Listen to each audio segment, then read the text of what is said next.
1 in 100 million. Rare mother-of-pearl lobster caught in the US. Last weekend, a rare mother-of-pearl lobster was caught off the coast of Maine. The lobster, named Hattie, was caught by Bill Coppersmith of Get Maine Lobster, a direct seafood company in Portland. Lobsters found off the Atlantic coast of North America are typically a murky, green-brown color. When cooked, they turn orange-red.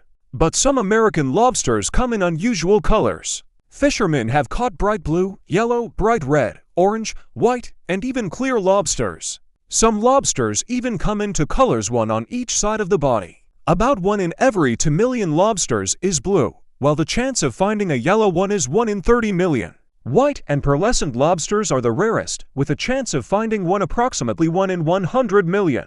Lobster color is determined by a pigment called astaxanthin, and this compound changes shape when other proteins bind to it. When a lobster is cooked, the chemical bonds holding the proteins to the pigment are broken, releasing the astaxanthin from the shell and skin, causing the animal to take on its familiar bright red coloration.